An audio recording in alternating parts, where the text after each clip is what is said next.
Everybody, I have a lot of things I want to talk about this week, but let me start with just something very simple. Many of you have told me how much you like this podcast, which really warmed my heart. More than 2 million people have listened to it in the last year or so that I've been doing it, so I'm going to keep doing it. And while it isn't always about one topic, what I promise I will do virtually every week is show you what's going on in the world of HR and work and the workforce and show you what I've learned this week, because I have this very interesting and unique situation of seeing many, many things at the same time. Okay, so enough on that. Number one, I want to talk about pay transparency versus pay equity. And let me give you a preview that we have two very comprehensive research studies coming out on both that will be out in February and March. We will write articles and put together some infographics for those of you that are not corporate members, but if you are a corporate member, you'll get the whole thing. But here's the story. State after state is passing pay transparency laws, forcing employers to cite pay levels on job descriptions. And the theory is that if you put a pay level or pay range on the job description, the person applying for the job will have more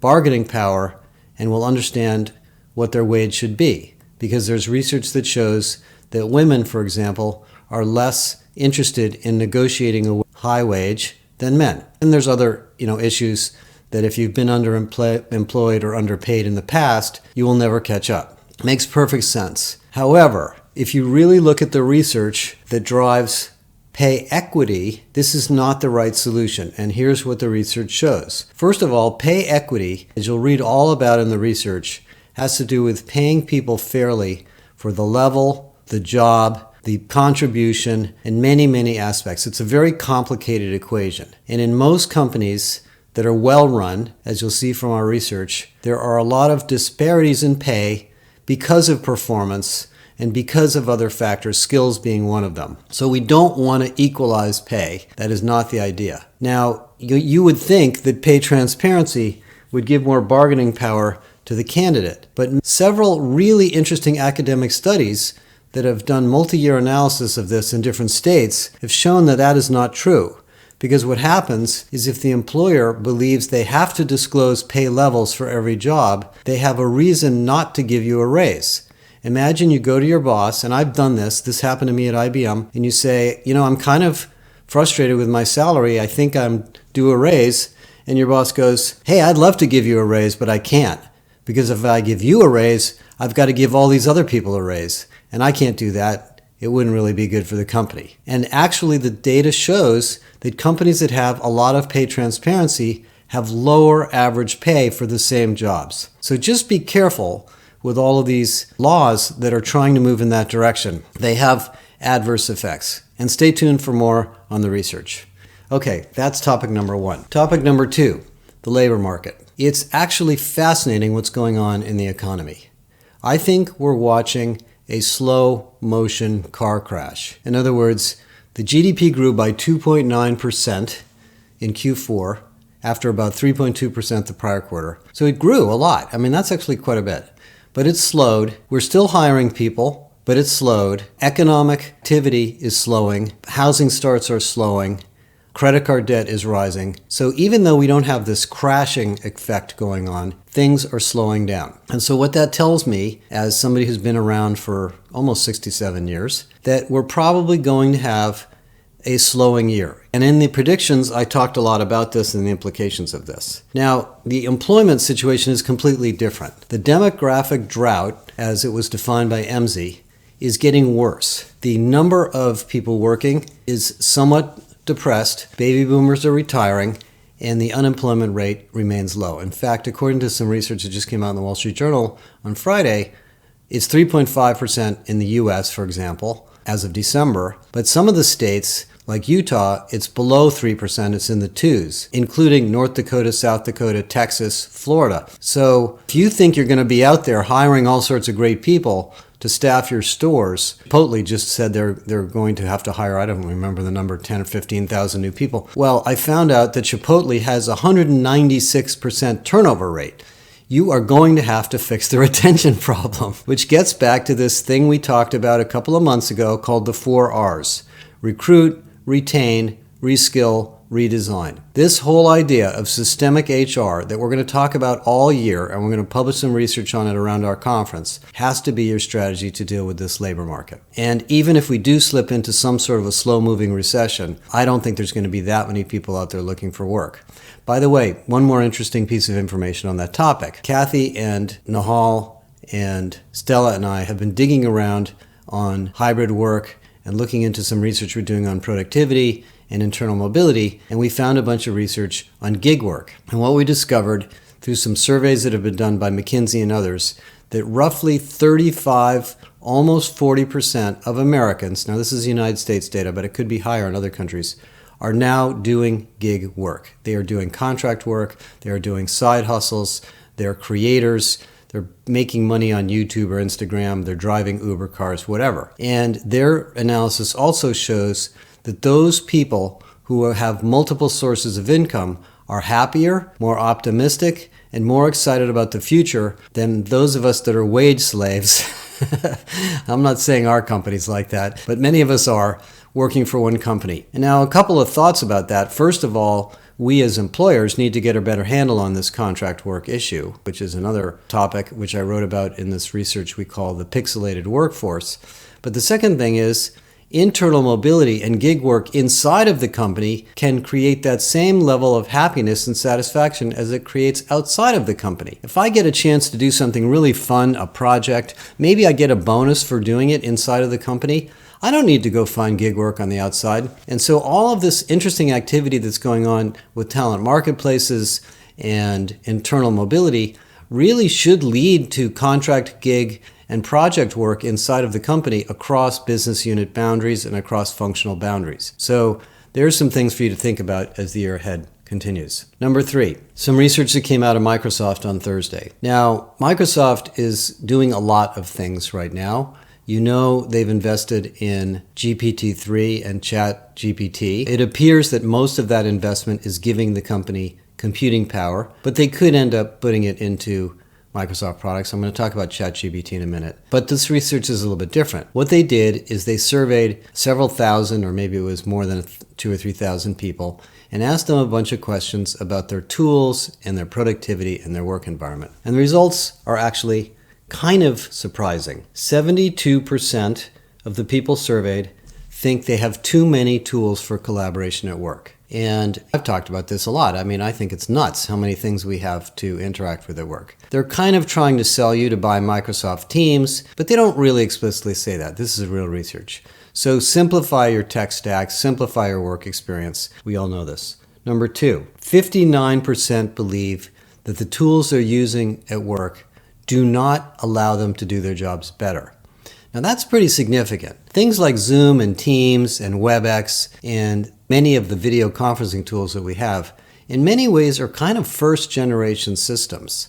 If I think about what I do all day, I'm constantly switching back between Microsoft Outlook, Word, PowerPoint, messaging, on and on and on. Is there a new generation of integrated tools to do this? I think there's an opportunity for that, and I think this opens the door to many vendors to figure that out. The third thing they noticed is that 77% of the people that use all these tools, and these are probably mostly white-collar workers they interviewed, would like a no-code implementation of the tool so that they can build something else. In our case, for example, we use all Microsoft. So we have Stream, which we can record all of our videos. We have SharePoint, we have Teams. All that stuff works really well. But it isn't easy to create a SharePoint site. It isn't easy to set up an external user experience. These things should be easy for managers. And I think Microsoft's research points out that there's still a big opportunity out here for productivity tools to be even easier to use. By the way, one of the superstars of this last stock market rout is ServiceNow. And one of the reasons I think ServiceNow is doing so well is because they have a lot of no-code or low-code solutions for building the employee experience. So that theme will continue. Okay, let me talk about Chat-GPT next. I've had lots and lots and lots of conversations about this with reporters, with researchers, with users, with people experimenting with it. And basically what's kind of happening, in my opinion, is the blush is off the rose here. This thing is really good at simple analysis of words and phrases and creating simple answers and listicles, as BuzzFeed has now invested in. It's also extremely good at going through a large corpus of training information or documentation and summarizing it and creating quizzes and creating questions and creating virtual teaching assistants.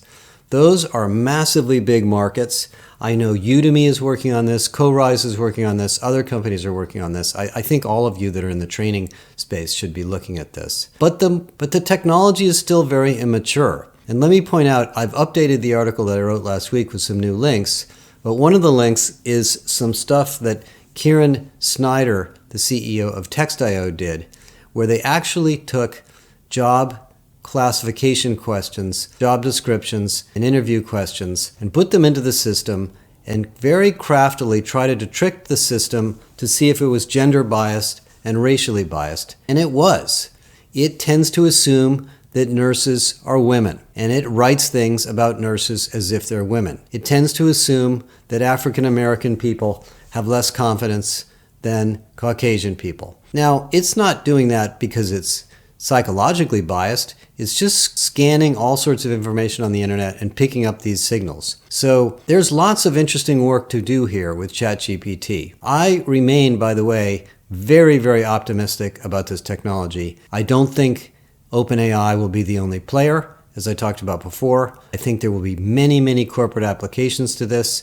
We've got a whole list of them I talked about in the last podcast. But it is still a little bit raw, and I think people are going to be a little less enamored with it once they start using it until it has a year or two to refine itself. And there will be R&D, and a lot of R&D going into this.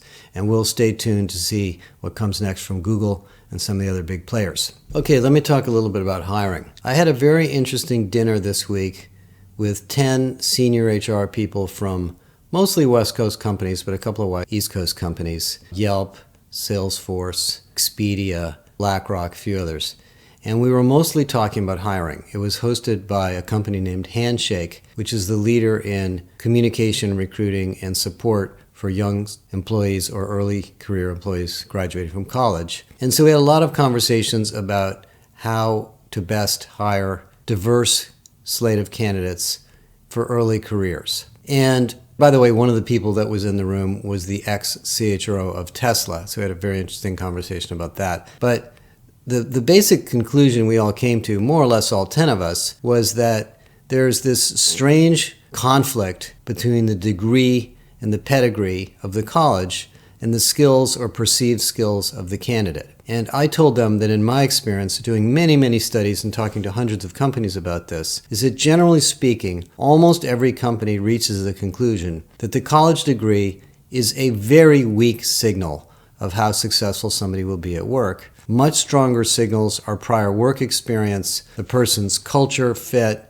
the level of passion and interest in the job, and the person's learning agility. And one of the things that was very funny, I told them the story of Liberty Mutual. Many years ago, I did a case study on Liberty Mutual's auto insurance business, where they were trying to figure out how to hire the best salespeople. And the typical approach they were using was going to great schools, looking for people with straight A's that had all sorts of great academic experiences, bringing them into the Liberty Mutual company, which is a great company, and teaching them how to deal with auto insurance sales. Turned out that didn't work very well, and they did an analysis of those people that did succeed in the auto insurance sales operation. It turned out there were two things that had nothing to do with college degrees. Number one, they loved cars, and they thought the car business was kind of cool, so they were just passionate about that. And number two, they had sold cars.